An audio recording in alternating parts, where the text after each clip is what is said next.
Estamos de regreso a través de Euforia Univisión, también a través de Latinísima Radio. Me puedes ver en formato de televisión, en TV Quisqueya para la ciudad de Nueva York y en Vega TV para la República Dominicana. Hoy analizamos el tema del escudo de las Américas, una jugada política de la administración Donald Trump precisamente para llevar la estabilidad a la región y para poner América por sobre todas las cosas delante y expulsar de nuestra región la influencia china, soviética, en este caso rusa y también iraní. Señores, mientras esto estaba ocurriendo en la ciudad de Miami, esta cumbre tan importante que reunía a varios líderes de la región, de la derecha en la región latinoamericana. Bueno, también el deporte se está haciendo ecos desde la Ciudad del Sol.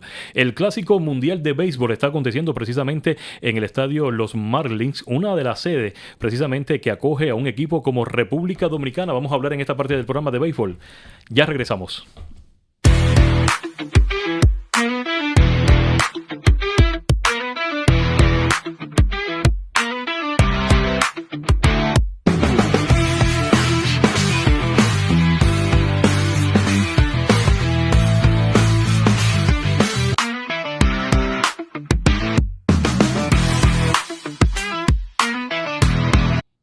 Clásico Mundial de Béisbol, nuestra señal hasta la pequeña Habana. Ahí está el periodista dominicano Moisés González. Bienvenido por vez primera aquí a Latinísima Radio, amigo mío. ¿Qué tal? ¿Cómo estás? Muchísimas gracias, estimado Orelvis, por esta invitación. La verdad es que tu programa, participar en él, es algo que me llena de orgullo, orgullo latino, orgullo de hermano, tomando en cuenta que perteneces a la gran familia de TV Quisqueya y Latinísima. Gracias por esta oportunidad.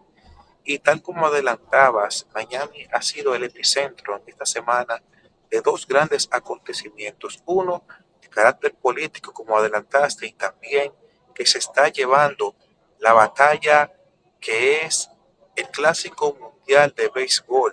Y precisamente hoy miércoles se estará librando un juego que es uno de los más esperados por todos los fanáticos, no solamente fanáticos de las naciones a las que pertenecen esos equipos, sino también fanáticos en todo el mundo que son amantes del béisbol. Me refiero al partido, al partidazo de la República Dominicana contra Venezuela. Ambos llegan invictos y pertenecen al grupo D. Y la verdad es que la ciudad de Miami se está, con cada vez que se produce un clásico mundial de béisbol, se dinamizan las empresas, se dinamizan los comercios, pero sobre todo esta zona de la pequeña Habana. Ayer mismo conversaba con un chico de nacionalidad salvadoreña y me dice que cuando hay clásicos, su familia recibe en ingresos mucho dinero, tomando en cuenta que prestan el frente de su casa para aparcar los vehículos.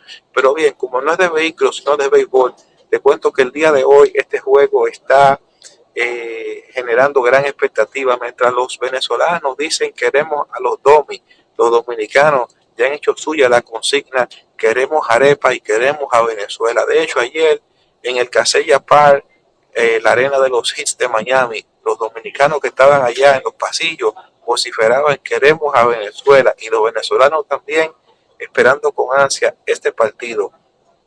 Es importante destacar que Sandy Alcántara, que lanza para los Marlins de la Florida, estará hoy subiéndose la domita por los dominicanos y enfrentará a la peligrosa alineación de Venezuela comandada por Ronald Acuña.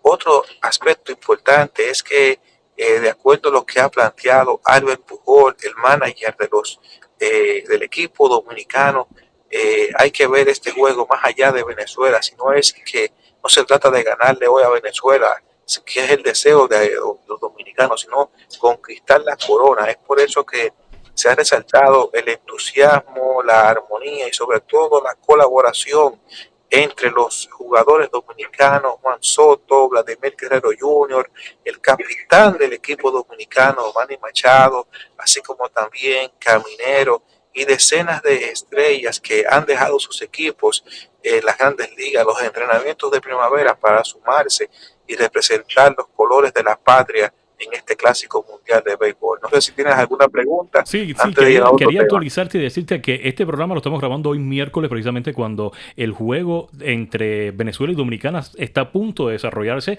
Se transmite los viernes, así que ya tendremos la actualización del juego. Sabremos el viernes ya quién fue el ganador. Lo cierto es que Dominicana está haciendo un trabajo tremendo en este clásico y el equipo aspira precisamente en colocarse al menos en la final de este clásico. Sería un lujazo tremendo para la diáspora dominicana aquí en los Estados Unidos. Otra de las preguntas, porque estamos analizando el tema político del escudo de las Américas, y precisamente Moisés, República Dominicana, con la presencia del presidente Luis Abinader, estuvo en esta cumbre y me gustaría tu lectura política, porque sé que también dominas el tema político, periodísticamente lo cubres. ¿Qué viene para Dominicana? ¿Qué función va a cumplir Dominicana en este grupo en la región y las proyecciones que tienen los dominicanos entrando precisamente a esta nueva alianza que se está gestando por parte de la Casa Blanca en todo el hemisferio latinoamericano? Bueno, nuevamente, gracias por las preguntas y te puedo responder que como si se tratara de la crónica de una alianza anunciada. Esta alianza se enmarca dentro de la estrategia geopolítica del presidente Donald Trump, bien entretejida y diseñada mucho antes de llegar a la presidencia en este segundo mandato. Recuerdo que en Cartagena de Indias, en el evento del Congreso Iberoamericano de la Alianza Empresarial por Iberoamérica, el CEAPI, cuya presidenta es Nuria Vilanova, el año antepasado, tuvimos la oportunidad de entrevistar allí a Carlos Díaz Rosillo, que fue exdirector de políticas públicas de la Casa Blanca en el primer gobierno de Donald Trump. Y él indicaba sobre las ventajas para América de que una administración, de que Donald Trump vuelva a ser presidente, y resaltaba que si en algo por Elvis están de acuerdo tanto demócratas como republicanos, es que el principal enemigo que tiene América Latina, más allá del narcotráfico, más allá de lo que nosotros podemos ver, de acuerdo a lo que él planteaba, es la influencia de China. Y tú dirás, pero ¿cómo si no se ha mencionado todo esto? Tú mencionas a China. Lo que pasa es que tú sabes que la política se nutre de realidades y un buen manager no espera que le exploten al pitcher ni que le anoten ni que le eviten el marcador, va tomando previsión inning a inning. A esto me refiero con que esta jugada maestra de Donald Trump, de la cual hasta el ideólogo de la doctrina de Monroe se hubiera sentido hasta asombrado y orgulloso de ella, viene en cierto modo a poner sobre la mesa y a rediseñar lo que es el ajedrez político. Por años América Latina venía siendo la cenicienta para varias administraciones basadas en el gobierno norteamericano, pero ahora están en el centro del debate, tomando en cuenta no solamente el peligro para ellos mismos de las cosas que ya se han anunciado por la administración Trump, tales como el fentanilo, el narcotráfico, las armas, el tráfico humano, sino también para el propio Estados Unidos, ya que, como bien decía un pasado presidente norteamericano, nadie puede ser rico si sus vecinos son pobres. Y extrapolando esto al ámbito de la seguridad, nadie puede estar seguro si sus vecinos están inseguros. Es por eso que en República Dominicana, a pesar de que ha generado opiniones a favor y en contra, una gran mayoría de los dominicanos apoya esto, tomando en cuenta de que República Dominicana no puede darse el lujo de descuidarse con quien ha sido su principal aliado geopolítico y estratégico. Y el peligro que tiene Dominicana, que no tiene ningún otro país, que es Haití. Otras naciones se pueden cancelar de Haití, como dice nuestro canciller, nuestro vicecanciller Rubén Silier. Todas las naciones por él se pueden cansar de Haití, menos República Dominicana, porque no Efectivamente. tienen estabilización. Efectivamente. Oye, me te agradezco que hayas entrado aquí al espacio, Moisés González, periodista dominicano. Es un placer que me acompañes en esta oportunidad y las puertas y los micrófonos quedan abiertas para otros encuentros. Muchísimas gracias. Nosotros continuamos aquí en el programa y es que los caribeños, si no hablamos de deportes y de política, realmente no somos caribeños. Eso mismo pasa en Cuba, como también pasa en Dominicana. Un periodista que lo mismo te cubre un evento deportivo que un evento político. Señores, vamos a realizar un análisis ahora de lo que ha estado ocurriendo en los últimos acontecimientos políticos aquí de los Estados Unidos y el más reciente precisamente fue esta cumbre aquí en Miami, el Escudo de las Américas, donde se habló una vez más de la democratización de Cuba, de la caída del régimen cubano. Ya en esta última parte del programa vamos a tocar ese tema, pero para ello voy a colocar primero que todo un material para debatirlo como invitado. Es un material de archivo. Jorge Mascanosa, un líder del exilio cubano, un gran líder del exilio cubano, hoy por hoy ya no se encuentra entre nosotros, murió. Él presenta en este material una visión o su visión para democratizar la isla. Veamos y después analizamos. Primero, porque nosotros tenemos que hacerle llegar al pueblo de Cuba que nosotros no llegamos allí a buscar, que nosotros no llegamos allí a quitarle nada a nadie, que nosotros no vamos a reclamar propiedades, que no se le va a quitar la casa a nadie que la tenga, que nosotros lo que vamos es a dar, a contribuir, a ofrecer, a darle al pueblo cubano. Y a Cuba hay que convertirla en una nación de proletarios, hay que convertirla en una nación de propietarios, de proletarios a propietarios, de proletarios a empresarios, que el cubano se crezca por sí mismo. Y eso vamos a hacerlo a base de los créditos de carácter privado que nos van a ayudar y a contribuir, no solamente a ofrecerle este mensaje al pueblo cubano, sino a decirle, por ejemplo, al gobierno de los Estados Unidos, gracias. Gracias por lo mucho que ustedes han hecho por nosotros los cubanos, los de aquí y los de allá en Cuba. No hay ninguna nación en el mundo que haya abierto sus brazos y sus corazones y nos haya brindado las oportunidades que nos ha brindado este país. Por eso es que no podemos ignorar el destino de Cuba al lado de esta nación. Y venimos aquí a decirte que además de nuestra gratitud, venimos a decirte que no necesitamos ayuda económica. Lo único que queremos pedirle a este país es que no hayan tarifas, que no hayan aranceles y que el mercado de este país se abra al trabajo laborioso, a la manufactura y a los productos agrícolas cubanos. Señores, si los productos cubanos se consideran dentro del mercado nacional de los Estados Unidos como mercado, como producto norteamericano, Cuba va a vivir una época sin precedentes de prosperidad económica. Cuba necesita 8.000 millones de dólares el primer año para darle un plato de comida, un par de zapatos, ropa y educación a cada cubano. Y nosotros podemos levantar en los 2 primeros años entre 27 y 36 mil millones de dólares para la reconstrucción económica del país sin un solo centavo norteamericano. Y tenemos que hablar de esa reconstrucción cubana y de esas posibilidades, no solamente para garantizarle la prosperidad al pueblo cubano, que es la única manera de alcanzar la paz. No puede haber paz sin justicia y sin progreso. Si no hay justicia y no hay participación y posibilidad para el cubano, para que pueda afianzar su propia identidad y pueda comer tranquilamente, no va a haber tranquilidad y no va a haber un sistema que podamos disfrutar plenamente y por muchos años en Cuba. Me llamó mucho la atención ese mensaje. No puede haber paz ni sin justicia, ni mucho menos sin progreso para el pueblo cubano. Regreso a la sala Zoom. Ahí está Julio Lorente, analista cubano, artista visual. Julio, hoy se habla muchísimo de una transición económica donde lamentablemente el exilio histórico, y cuando hablo del exilio histórico hablo de estas organizaciones que llevan muchísimo tiempo estando en esta lucha cívica no violenta desde esta orilla, o sea, desde la ciudad de Miami, donde este exilio precisamente en una oportunidad criticó el acercamiento de Barack Obama con la apertura económica, pero yo sé que la administración tiene un plan, pero un plan que no se ha filtrado ni se ha hablado realmente como es. Y nosotros los cubanos, que vivimos una dictadura, que fuimos expulsados por esa dictadura, que fuimos reprimidos por esa dictadura y que no regresamos porque hay una dictadura, no merecemos una apertura económica que pueda convertir a la isla en un Vietnam, pero esta vez del Caribe. Yo quiero tu lectura. Lo que decía Mascanosa, su idea, su visión de esa democratización, de salvar al país económicamente, a lo que se avecina, según lo que se ha filtrado por ahora, por parte de Marco Rubio y Donald Trump. No creo que el plan que tenga Donald Trump y Marco Rubio, siendo sobre todo Trump un empresario, conociendo los mecanismos del sistema, los mecanismos empresariales para crear riqueza, sea tan ingenuo como para permitir una apertura económica sin derribar el monopolio político.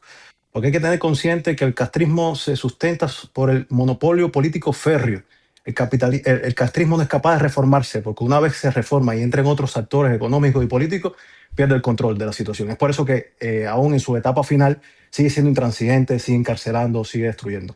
Yo creo que el señor Mascanosa, Dios lo tenga en la gloria, era uno de los líderes del exilio que tenía el proyecto más claro, porque precisamente logró aunar y relacionarse con empresarios con mucho capital político, pero sobre todo con mucho capital financiero. Y esto siempre pongo el punto sobre la I porque este exilio millonario, exitoso, con capacidad de inversión, no lo tuvo ninguna otra sociedad excomunista en la historia. O sea, nosotros somos privilegiados en ese sentido. O sea, el capital privado de inversión, la capacidad del libre intercambio, esos fundamentos del capitalismo que son fundamentales para desarrollar cualquier sociedad de prosperidad, el señor Mascanosa lo tenía claro. Hace falta menos políticos, hace falta menos discursos, hace falta menos verborrea y más pragmatismo en el caso cubano.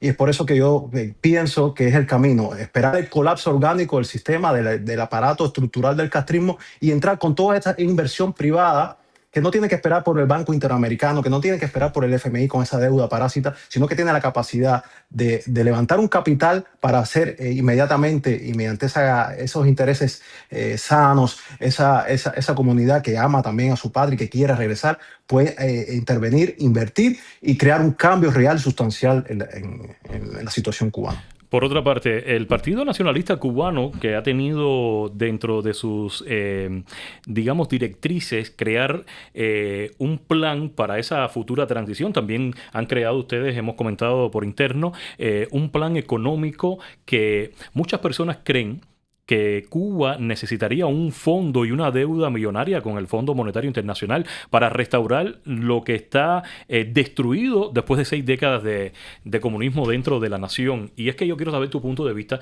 como líder de ese Partido Nacionalista Cubano. Yo creo que tú me digas cómo ustedes tienen implementado, ¿no?, un plan de restauración cuando se llegue a la democratización, si logran, por supuesto, llegar al poder político dentro de la nación. Sí, bueno, hay dos cosas, lo acabas de decir, si logramos llegar a cargos electivos en el poder de la futura Cuba democrática, pues tenemos un plan. Tenemos un plan de choque inicial de 12 medidas económicas, que por ahí, por un problema de estrategia, quizás no las mencione todas, pero tiene sus pilares como la privatización acelerada, la apertura de la inversión de capitales, priorizando sobre todo el capital humano y capital financiero que ya existe de los propios cubanos que vamos a hacer un llamado y vamos a hacer, por supuesto, la inversión que queremos es del capital nacional. Y le decimos nacional porque ha sido capital fomentado por muchos años, cubanos no solamente en Estados Unidos, sino en diferentes países del mundo, que tienen empresarios exitosísimos, que son los primeros que nosotros pretendemos que lleguen allí. Y como decía Mascanosa, nosotros no vamos a quitar nada. Nosotros no le vamos a... Es todo lo contrario. Y eso es bueno decirlo desde estos espacios, porque el régimen amenaza muchísimo a los cubanos, le implanta miedo. Yo conozco personas que están dentro de Cuba que creen que si se cae la revolución cubana, la reinvolución, diría yo, perderían sus casas, porque eso es lo que ha hecho el régimen en la prensa, chantajear y intimidar también a los cubanos, diciendo que aquí en Miami hay una X cantidad de familias esperando que caiga para dejarlos en la calle. No, eso es un disparate. Eso es un disparate absoluto. Incluso hay un programa del gobierno que está establecido así por la parte del Partido Nacionalista Cubano, que nosotros le dimos un nombre romántico de regresando a nuestro país, regresar a mi raíz. Prevemos lo siguiente. Primero, el Partido Nacionalista considera que no vamos a exigir la radicalización de ningún cubano para que invierta en Cuba y tenga su negocio. Puedes vivir en cualquier parte, eres cubano, vas a tener tu negocio allí. Segundo, nosotros vamos a respetar, y quiero que el pueblo cubano me escuche bien, el usufructo. Nadie va a ser despojado. Las únicas cosas que sí consideramos importantes es que lo que está en manos de los comunistas sí van a estar sujetos a que devuelvan en su proceso de nacionalización lo que ellos le arrebataron al pueblo cubano. Pero esa es la única excepción. Nosotros no vamos a permitir que ningún cubano sea desalojado de su vivienda. Al contrario, el programa está para particularizar con cada caso qué vamos a resolver, porque puede ser que tuvieras una casa en Cuba y que ahora ya esté ocupada por otra persona. Bueno, pues entraremos en un análisis adecuado para resolver el problema de esa vivienda o de esa propiedad sin dejar despojado ni a uno ni al otro de la propiedad. Tenemos los fondos. Hemos escrito a diferentes lugares, por supuesto, como partido, para introducirnos dentro de la economía mundial. Hay un programa ya calculado de unos miles de millones. Hay muchas cosas que recuperar. Hay que recuperar todo el patrimonio en dinero que se ha robado el castrismo durante tantos años, que se puede recuperar y forma parte del capital que pretendemos utilizar para la refundación nacional, y sobre todo el capital que tienen los cubanos en el exterior. Ahora bien, estamos completamente seguros que una vez alcanzada la democracia, hay muchos países y muchos gobiernos, incluyendo de los Estados Unidos, como decía Mascanosa, que tenemos que agradecerle muchísimo, que van a invertir en Cuba para que florezca. Y esto en 2 años, como lo tenemos planificado, Cuba estabiliza su economía y logra que la familia cubana tenga una vida honorable, por decirle de esa manera. Es interesante, de verdad, y esperanzador tu planteamiento como presidente del Partido Nacionalista Cubano. Voy de nuevo a la sala Zoom porque ya estamos en los minutos finales y yo creo que hay que tocar un tema muy importante. Y Julio, por ser de esta última generación, creo que pertenecemos a la misma generación. Yo soy del año 85 precisamente. La mentalidad tan dañada que tienen los jóvenes dentro de Cuba, y no tan solo los jóvenes, sino la sociedad civil en general, el cubano de a pie, cómo pudiéramos ver un despertar no solo económico, sino también un despertar político y social. Yo me quedo más con la parte social, que para mí es la que más me preocupa, porque fíjate que la gente en Cuba estará preparada para ese cambio que está brindando y ofreciendo precisamente Donald Trump y Marco Rubio, y es la pregunta que quiero hacerte porque quiero analizar, ¿no?, la mentalidad del joven dentro de la isla. Bueno, el insigne pensador liberal Bastiat advertía que donde no entran las balas, entra el mercado. Y desde esa teoría liberal, que ha sido bastante funcional a los efectos históricos, el mercado es un proceso de civilización social. No puede haber civilización ni cultura sin dinero ni prosperidad. Eso es un error. Yo cuando veo estos planes a veces de cierta oposición sublimada, que piensa antes de construir una empresa, construir una casa de cultura o leer poesía, eso es un disparate. O sea, los mecanismos de funcionamiento empresarial en una sociedad de creación de riqueza estimulan a una reconstitución cívica de sus sociedades. O sea, una sociedad próspera es una sociedad que puede ser conducida con más rapidez hacia el civismo, hacia la formalización de actitudes sociales que nos permitan ser civilizados, construir instituciones fuertes y vivir en democracia. Pero es muy importante poner este acento en el mercado, en la libertad económica, en la capacidad del cubano invertir con un marco jurídico sólido que impida que cualquier aparato de gobierno llegue y le pueda arrebatar nuevamente sus prosperidades, porque parte del daño antropológico también en la sociedad cubana es el socialismo apegado que tienen muchas personas y con capacidad incluso de acceder a esa Cuba futura a posiciones de poder. Ese socialismo crónico, esa visión socialista degenerada que sigue hablando de justicia social, que sigue hablando de presupuestos públicos, que sigue hablando de un Estado grande. Todo eso hay que derribarlo, pero mediante la prosperidad, mediante el crecimiento económico, mediante la libertad económica, y el final de ese camino conduce a la libertad política y a la libertad humana finalmente. Y aterrizando precisamente en el tema que nos ocupa, porque hablamos de Cuba, porque precisamente dentro de esta cumbre Escudo de las Américas se habló de Cuba y Donald Trump lo ha reafirmado en los últimos días varias veces, y personas que están también dentro del gabinete de Trump han dicho que Cuba va a caer. Pero, y aterrizando ya en el tema, ya para ir cerrando, ¿no?, este Escudo de las Américas vendría siendo el inicio de un bloque político que vamos a ver en nuestra región, dirigido por Washington, y estos países que quedan y que están dando un giro, como Venezuela, que está yendo a una transición acelerada, como Cuba, que ha sido mencionada que va a caer y va a haber una transición, la incorporación de ellos dentro del bloque, ¿qué vendría para la región como tal?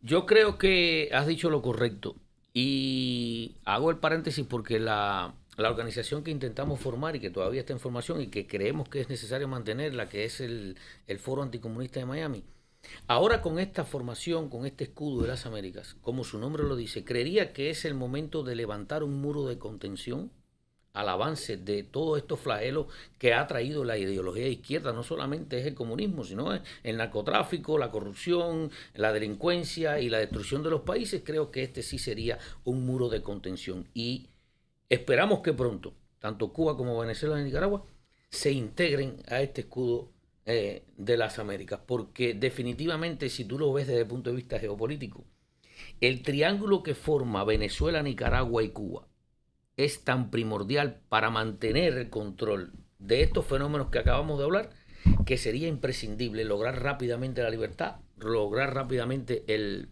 proceso de democratización e integrarnos inmediatamente como países al escudo de las Américas. Y ya para ir cerrando voy a regresar nuevamente con Julio porque para ti tengo una pregunta de peso para cerrar y ya precisamente porque lo hablaba el doctor Eduardo Arias sobre geopolítica y a mí se me ocurrió preguntarte si este escudo de las Américas vendría siendo una competencia geopolítica para enemigos que están tratando de desplazar la hegemonía norteamericana como China a través de la economía. Tienen un plan muy bien fundamentado, China, Rusia, India, Brasil, con esto de los BRICS para desdolarizar la economía internacional. Esto vendría siendo una competencia de Washington hacia estos rivales fundamentales.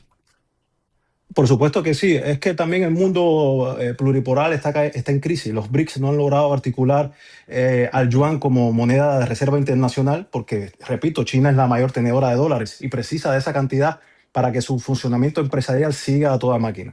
Por lo tanto, esta estrategia de Trump intenta remarcar esa hegemonía mundial de Estados Unidos como imperio, dominando no solamente desde el punto de vista geopolítico, sino desde el punto de vista financiero. Es muy importante esto aclararlo para seguir equilibrando los flujos internacionales y que él siga a la cabeza. Por lo tanto, esta institución o este proyecto es un derivado natural del War of Peace, de la Junta por la Paz, que inauguró el presidente en enero del 2026.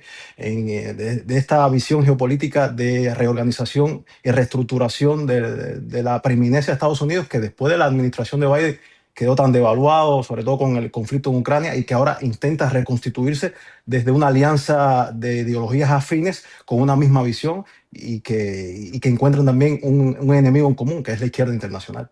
Oye, un placer haberlos tenido a los dos aquí en el espacio. Lamentablemente el tiempo en televisión y radio pasa rapidísimo. Es un tema bastante interesante. Es un tema para seguir analizando. Creo que en el futuro lo vamos a analizar porque en el 2028 en la política puede pasar cualquier cosa. Si se mantienen los republicanos en el poder, vamos a ver otros proyectos, otras iniciativas como este tipo. Pero sí, lamentablemente pierden en noviembre los escaños, la mayoría en las dos cámaras del Congreso de los Estados Unidos, o llegan a perder las elecciones. Bueno, todo el trabajo que se ha adelantado en la región, estoy más que convencido que va a tener un retroceso total. Recuerde, esto es Frente a Frente, donde las verdades no se maquillan, las verdades se discuten, se dialogan y se ponen sobre la mesa. Soy Orelvis Cabrera, nos volveremos a encontrar.